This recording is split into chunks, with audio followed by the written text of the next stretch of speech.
سلام بینندگان ارجمند، این برنامه خبری و تحلیل اخباری آزادی است و آن را همکاران ما در تاجیکستان و پرگا تهیه کردند. امروز سه‌شنبه 18 مارس است. توجه کنید به موضوعهای مهم این نشر. از حمله مرگبار به تالار کروکوس 1 سال می‌گذرد.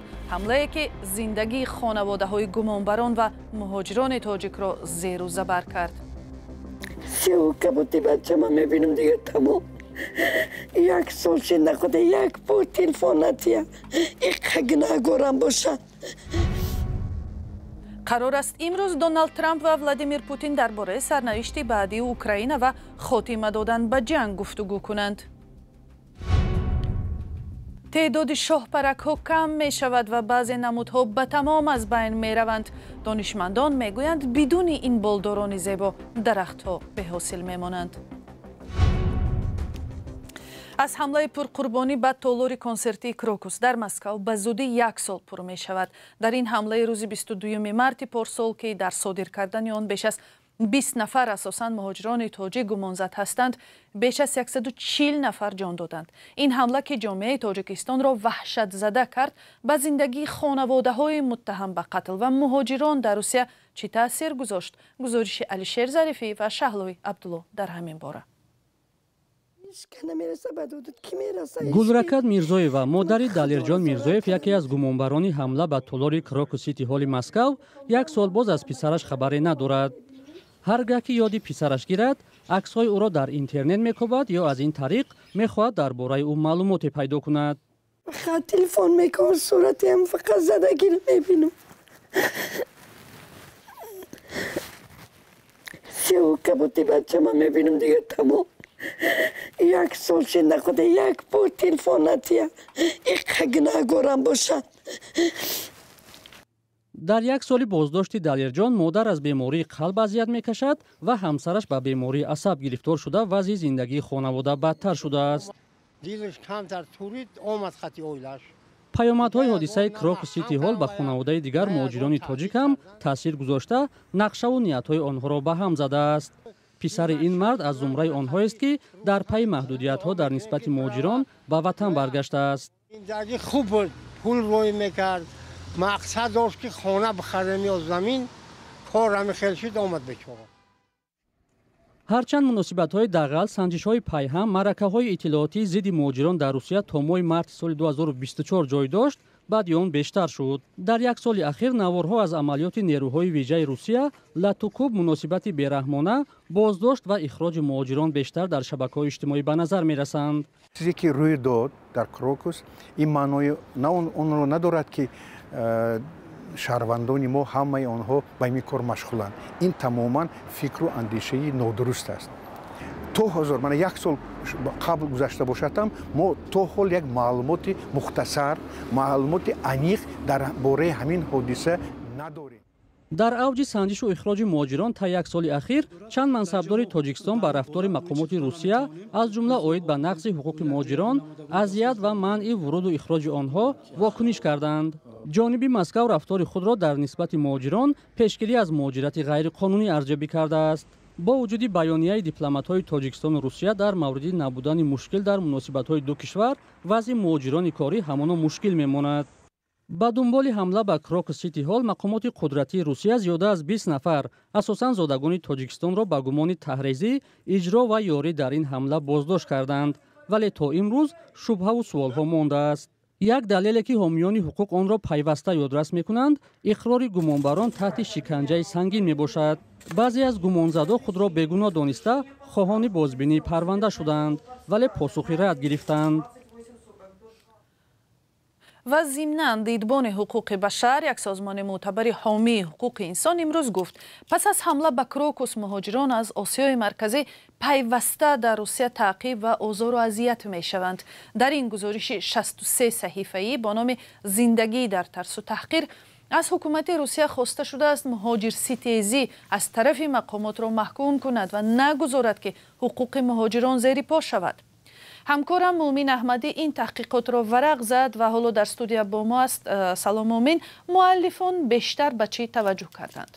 بله خیرامان، در تحقیقات آمده است که بعد حمله به کروکوس مهاجران از آسیای مرکزی به موج تعقیب و فشار زیاد بدنامسازی بازداشت خودسرانه روبرو شدند.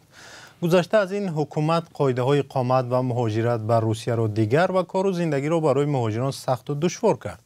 مؤلفان تحقیق اساساً بدرفتاری با مهاجران تاجیک، قرغیز، ازبک و زیر پا کردن حقوق آنها را ثبت کرده و گفتند که آنها فقط برای آنکه آسیایی هستند عذاب و عقوبت می‌بینند. این عمل‌های غیرقانونی را با آنها کارمندان میلیسه، افراد علیحده و از جمله ملت‌گرایان اشدی روا دیدند.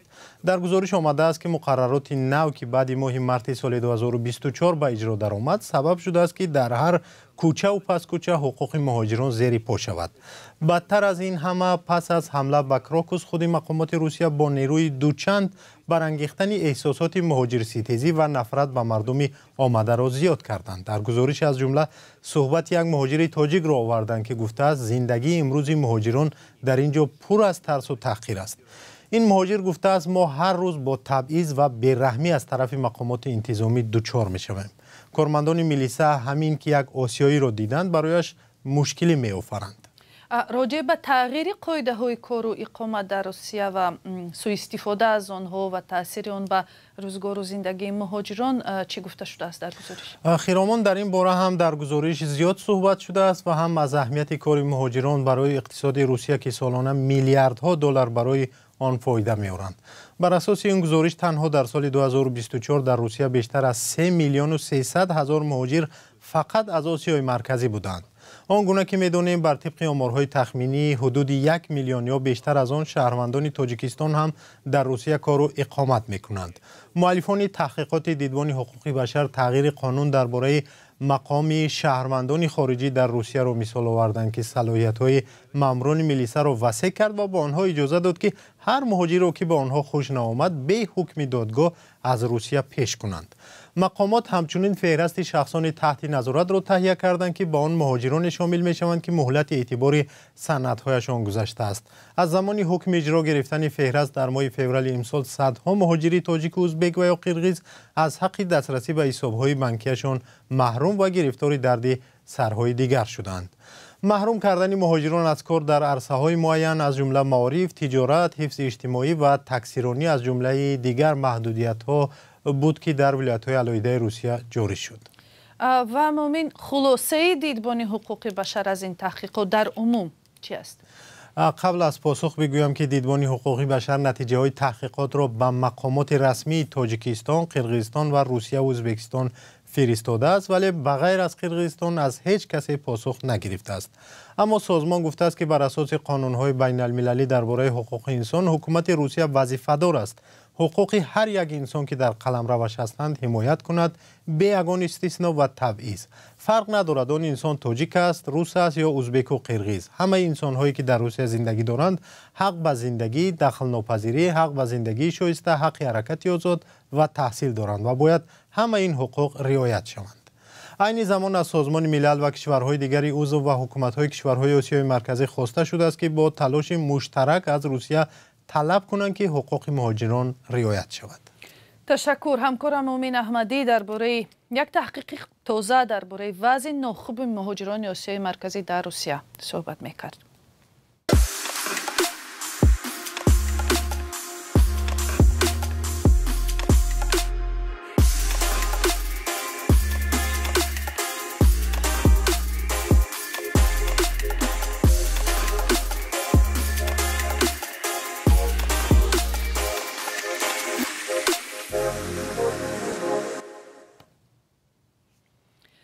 در آستانه صحبت تلفنی با پرزیدنت روسیه ولادیمیر پوتین که باید ساعت‌های نزدیک صورت گیرد، رئیس جمهوری ایالات متحده آمریکا دونالد ترامپ گفت جزئیات زیاد سازش صلح که باید به قول او به جنگ اوکراین پایان دهد موافقه شده است ولی مسائل زیاد برای بررسی باقی میماند. اوکراین پیشتر به پیشنهاد ایالات متحده آمریکا درباره آتشبس 30 روزه با روسیه راضی شده بود. پوتین شرط‌های خود را پیش گذاشت. جزئیات در گزارش خبرگزاری رویترز که همکارم کیومرث عطا تقدیم می‌کند. با پرزیدنت پوتین روزی سه‌شنبه گپ میزنم. دونالد ترامپ پرزیدنت ایالات متحده آمریکا و ولادیمیر پوتین پرزیدنت روسیه درباره ختم جنگ 3 ساله در اوکراین گپ میزنند. ترامپ امید دارد که پوتین طرح آتش بس 30 روزه را که اوکراین به آن راضی شده است قبول میکند. ببینیم که تا کجا میتوانیم جنگ را پایان دهیم. فکر میکنم امکانی خوب داریم. ترامپ در صحبت با خبرنگاران گفت با پوتین در مسئله بکی دادن نیروگاه هسته‌ای زاپاروژیه و گذشت حدودی نیز گپ میزند.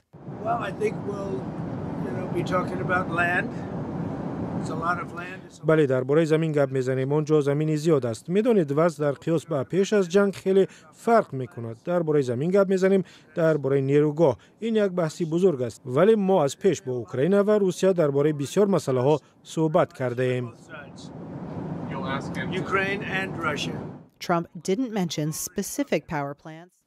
رئیس جمهور آمریکا دقیق نگفت که کدام نیروگاه را در نظر دارد، ولی نیروگاه زاپاروژیه اوکراین بزرگترین نیروگاه هسته‌ای در اروپا تحت اشغال روسیه قرار دارد. روسیه و اوکراین بارها بر سر فلاکت احتمالی از این نیروگاه همدیگر را عیبدار کردند. ولی مقامات روسیه گفتند تا انجام گفتگوی تلفنی این موضوع را شرح نمی‌دهند. یک تحقیق در امریکا نشان داده است که پروانه ها در این کشور با سرعت زیاد کم می شوند. از سال 2000 تا کنون شماره پروانه ها یا شپرک ها 22% کم شده است و سبب آن به گفته دانشمندان زهرهای کیمیایی، تغییر اقلیم و محو مکانهای زیستی آنها بوده است. همکارم طاهری سفر گزارش می دهد.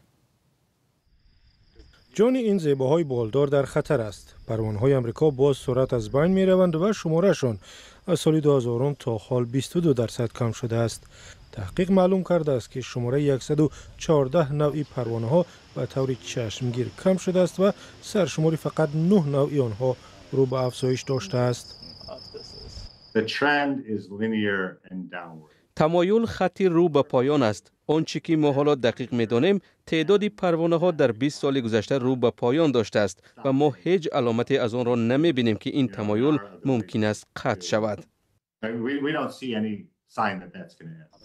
دانشمندان نتیجه تقریباً 76,000 ارزیابی را جمع آوری و معلوم کردند در 10 سالهای گذشته بیشتر از 12 میلیون و 600 هزار پروانه وجود داشته است. از بعضی پروانه ها مثل یک نوع شاهپرک در امریکا فقط 10,000 عدد مانده است. سال 1997 سرشماری آنها 1,200,000 عدد بوده است. از میان 650 نوعی پروانه ها در امریکا 96 تا آنها به حد پراکنده بودند که در ارزیابی ها نیفتادند.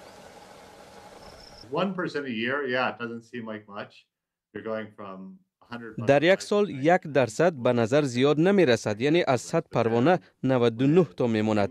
مردم زیاد این تفاوت را احساس نمی کنند، ولی سال به سال که زیاد شد و از 100 به 80 رسید مردم این کاهش را می فهمند. بدتر از این تمایل کاهش است، یعنی تا زمانی که ما یگان کار نکنیم تعداد پروانه ها کم و کمتر می شود.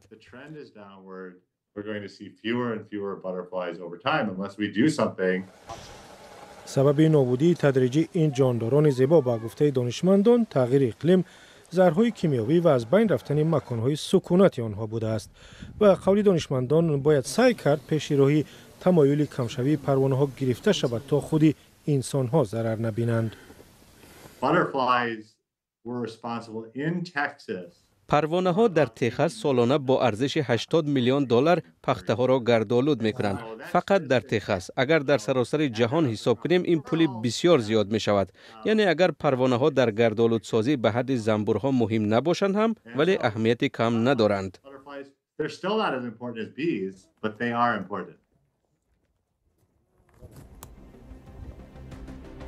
و برنامه در همینجا به آخر می رسد. سپاس که آن را تماشا کردید. خبر و گزارش های بیشتر را درباره حادثه های تاجیکستان و جهان همیشه می توانید در سامانه رادیوی آزادی azadi.org و صحیفه های رادیوی آزادی در فیسبوک و اینستاگرام ایکس دسترس کنید.